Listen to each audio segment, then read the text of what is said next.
নমস্কার সকল দর্শক বন্ধুদের, আমি অ্যাডভোকেট দিনতি দত্ত আপনাদের সকলকে স্বাগত জানাই আমার এই চ্যানেল লিগাল ভিস্টাতে।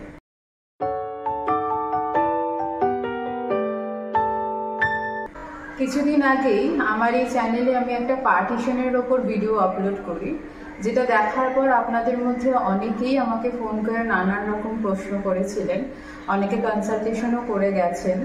তো যারা যারা প্রশ্ন করেছিলেন বা অথবা কনসালটেশন করে গেছেন তাদের মধ্যে থেকে খুব কমন কিছু প্রশ্ন উঠে এসছে, যেগুলোর আনসার আজকে আমি এই ভিডিওতে দেবো।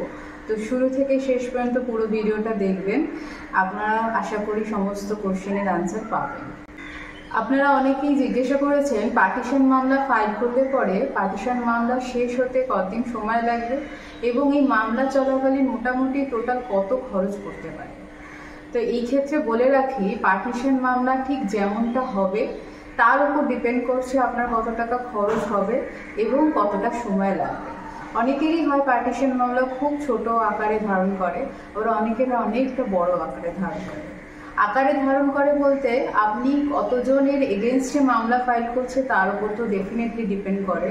প্লাস আপনি যে কোর্টে মামলা ফাইল করেছেন সেই কোর্টে কত দিন অন্তর আপনার ডেট পড়ছে, আপনার উল্টো দিকের যারা আছে তারা কিভাবে রেসপন্স করছে মামলা চলাকালীন, এই সমস্ত কিছুর ওপরে একটা মামলা কতদিন চলবে সেটা বলা যেতে।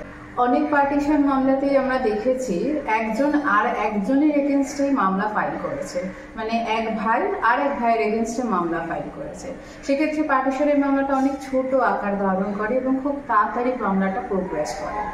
যদি আপনার উত্তরাধিকারী অনেক বেশি হয়, মানে ভাই বোন অনেক বেশি হয় বা কাজিন ব্রাদার সিস্টার্স অনেক বেশি আছে, ধরুন আপনার একজনের জায়গায় আপনার 10 জনের এগেনস্টে মামলাটা ফাইল করতে হচ্ছে, তো সেক্ষেত্রে অবভিয়াসলি সময় নিরিখে প্রত্যেকজনের এগেনস্টে সমন সার্ভিস করে প্রত্যেকজনের অ্যাপিয়ার হওয়ার পর তাদের জবাব ফাইল করার পর মামলাটা প্রোগ্রেস করতে শুরু করে। তো এই সমস্ত স্টেপসে অনেকটা বেশি সময় লেগে যায়। তাই যেমনটা আগে আপনাদের বললাম, মামলা কতদিন চলবে, মামলা কীরকম কী প্রোগ্রেস হবে, কত তাড়াতাড়ি প্রোগ্রেস হবে, সেটা এরকমভাবে নির্ধারিত করা কোথাও নেই, কোনো জায়গায় লেখা নেই।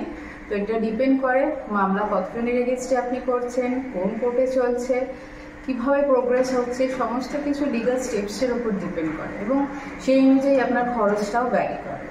আর একটা খুব কমন প্রশ্ন আপনারা করেছেন অনেকেই, যে পার্টিশনের আগে যে কোনো সম্পত্তির আনডিভাইডেড অংশ কি বিক্রি করা যেতে পারে বা গিফট করা যেতে পারে।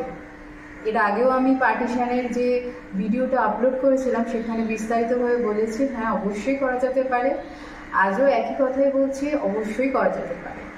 যে কোনো জমি হোক, বাড়ি হোক, যে কোনো ধরনের ইমুভেবল প্রপার্টি, মানে বাড়ি সম্পত্তি যাকে আমরা বলে থাকি, সেখানে যদি আপনার পার্টিশন না হয়ে থাকে কিন্তু আপনি উত্তরাধিকারী সূত্রে সেই পৈতৃক সম্পত্তি পেয়েছেন, সেখানে আপনার আনডিভাইডেড অংশ রয়েছে, আপনার শেয়ারস রয়েছে, তো সেই শেয়ারের রেসপেক্টে আপনি অবশ্যই বিক্রি করতে পারেন, অথবা কাউকে চাইলে নিজের ইচ্ছা মতো দানও করতে পারেন, অথবা চাইলে উইলও করতে পারেন।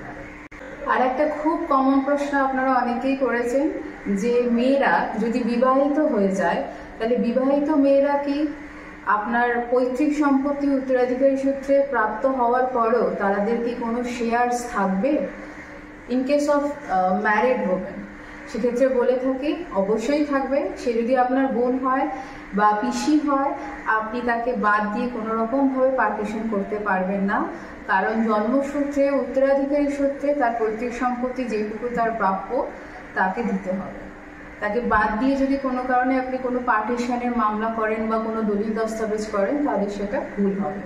তো সেরকম কোনো আইন নেই যে বিবাহিত বলে মেয়েরা পাবে না, মেয়েরা ঠিক সেইভাবেই পাবে যেভাবে আপনি বা ছেলেরা যেভাবে পেয়ে থাকে, যেইভাবে ভাগ হওয়ার কথা সেই সমান ভাগে মেয়েরাও পাবে।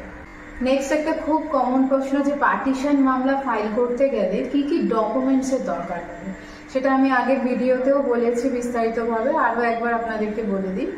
যেটা মেন দরকার সেটা হচ্ছে মূল দলিল, যেটাকে আমরা বলে থাকি মাদার ডিড। সেটা আপনার ঠাকুরদার নামেও হতে পারে, আপনার বাবার নামেও হতে পারে, অথবা ঠাকুরদার তার বাবার নামেও হতে পারে। তো যেটা মাদার ডিড সেটা অবশ্যই লাগবে। মাদার ডিডের পরে যদি আরও কোনো দলিল দস্তাবেজ হয়ে থাকে স্টেপ বাই স্টেপ, সেগুলোকেও লাগবে।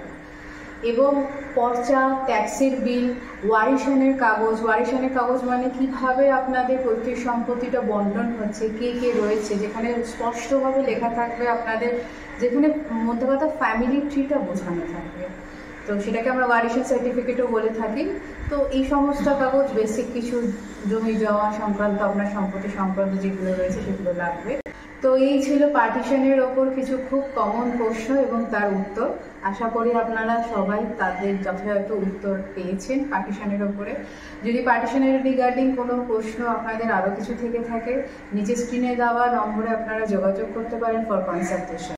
আজকের এই এপিসোডটা এখানেই শেষ করলাম। দেখা হচ্ছে নেক্সট এপিসোডে। নমস্কার।